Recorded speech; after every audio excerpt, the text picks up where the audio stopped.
How to create a gradient background in Canva. Okay, so first off, we have to click on our canvas right here.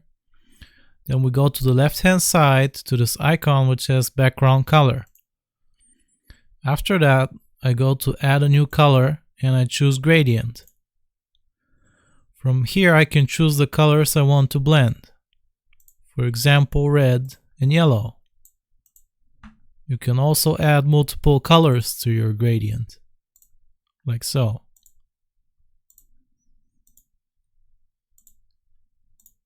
Down here you can see the different blending styles.